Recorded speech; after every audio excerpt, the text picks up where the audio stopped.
and welcome back to another episode of Tube Talk. Tube Talk. And if you can hear banging in the background, that's Antoinette typing. Hello. So, shall we hop in? What are we going to start with this week, Soph? It's Easter special. Easter special Tube Talk. I think we should start with the big news. Big news. Big news. We had big news. Sorry, yes, you go. So we have big news about the Rip Van Winkle yearling filly. It's one email. One email. I'm going to go for 3. I'm going to go for 5. Okay. So we bought Rip Van Winkle back to Princess Filly at the yearling sales. And since we bought her, a couple of things have happened. She's already a half-sister of a Group 1 winner, Ponderosa Miss. And she's a half-sister of a horse called Ecuador, who has been twice Group 1 placed in Melbourne since we bought her. And then last Friday, she had a full sister, so same mum, same dad, sell at the Inglis sales in Sydney as a 4-year-old unraced broodmare. So she's never raced and is never going to race. She's only a breeding proposition. She was sold in foal for 350,000 Australian dollars. So that makes her worth about 380,000 New Zealand dollars. So our filly that we bought for $160,000 has doubled in value in the last couple of months, which is really exciting for the people owning her. But also, we just happen to have 20% left of the 2 shares. So if somebody wants to take big advantage of this, and take a share in her and basically double their value overnight, give us a call, because I would say it should be very popular.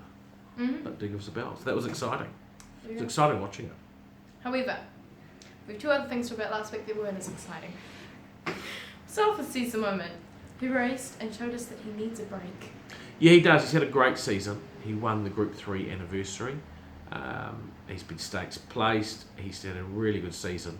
And he always runs well. I mean, he doesn't run well, he's telling us there's something up. And he was just a bit flat on Saturday. He still was there and he was trying to be there, but just couldn't quite do it, and he was flat. And he's just told us, look, I've had a long season, I've had enough. So he's had a great... So he's had a great campaign, great season, and he goes out for a well-earned spell. And he'll return next season. Mm-hmm. We also had Demelza, who didn't run well. Well, it wasn't her fault. I didn't think it was a very good ride at all. She drew barrier 2 onto Handy. She ended up coming out of the barriers. Not much vigour was shown, and she was last and given no chance. So it's just a run to put a line through. She's going well. Her form is excellent. And I think you put a line through that, and I think when she starts next at Ellerslie next Saturday, I think she could be an excellent chance, and she could pay well over the odds. Mm-hmm. So I think it is a run just to forget. Nice. And we've got 4 horses to talk about this week, so we better jump right in. Or, since Easter special, hop right in. Nice. Yep, okay. So, I believe all of the 4 races are on Saturday. They are. There are no races on Good Friday. There you go. First one we've got here is at Hastings, and it is Petite Midas in race 1, which is over 1,400 metres. Yeah, and she's drawn wide barrier 15 with Samantha Collett on, but the big key for her is a reasonable track. It's a slow 7 today. They're not meant to get as much rain as other parts of the country, and they're meant to get high winds, so it could dry out. We'll see. If it's a dead 5 or better on Saturday, she'll run. If it's not, she will likely stay in her box and be reserved. Mm-hmm. If she does run, we'll be positive on her, and she'll race Handy. And she is a mare that once if she's on the speed and going well, she can keep rolling. Awesome. We also, I'm going to start again. In race 7, we have Passing Shot, who is actually defending the title that he won last year. He is. So he won the listed NZB Finance Sprint, so the Napier Sprint it's called, last year.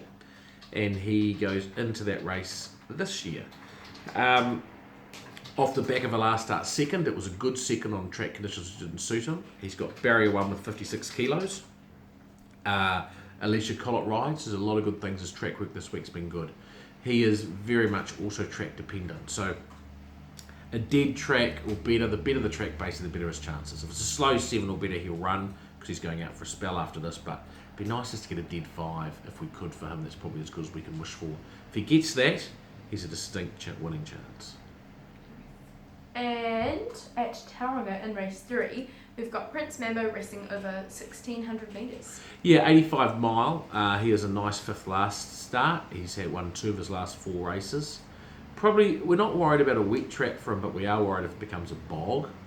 So if it's sort of slow to maybe just heavy or just a slow track, we're happy to run him. He handles those conditions well. But if it's a track that's a real bog and they get a stack of rain in the Bay of Plenty, we may not run him because it could just flatten him and may save him for Ellerslie a week later. We'll be positive on him. As long as he gets into a good rhythm, he's always hard to beat, and that'll be the key for him. So hopefully we end up with a slow track and he runs. He's got inside barrier draw, which doesn't usually help on wet track, so he'll have to probably get out in front and get to the middle of the track. And Craig Grylls rides. There we go. And next up is Elusive Boxes racing at Roten at race 11.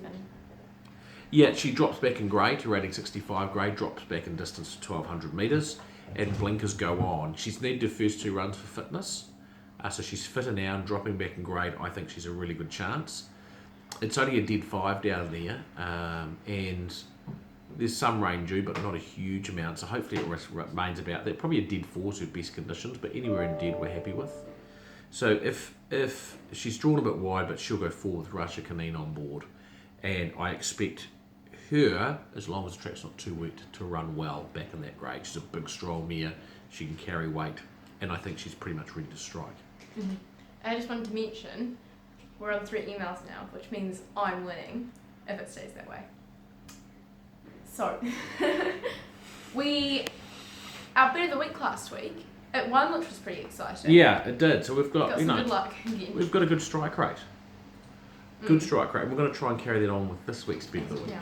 Which is, like that transition there, which is... Am I drum rolling? Yes, you're drum rolling. Thank you. Bostonian racing at Hawke's Bay in race 2. Yeah, it's race 2 or is it race 3? Anyway, it's the 2-year-old race. Yeah. Tony Pike trained horse. It made a strong run in the straight at Avondale last start to get up and win and beat the hot favourite. I think the step up to 1,300 metres suits. It's drawn wide, but there's a long run down the back at Hastings. I don't think that'll matter. And I think if we can get about $3 on it, I think there's only a couple of winners in the race, and then the form sort of tends to fall away a bit. And the way that it finished off last start, I think if we can get $3 on it, I think we'll be pretty happy.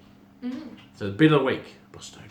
Nice. And we better wrap this up quickly before you win the email competition. All right. Well, let's. Well, happy Easter, everyone. Happy Easter. Have a hopping good Easter. Hopping good Easter. And we shall see you next week. See you next week. Bye. Bye.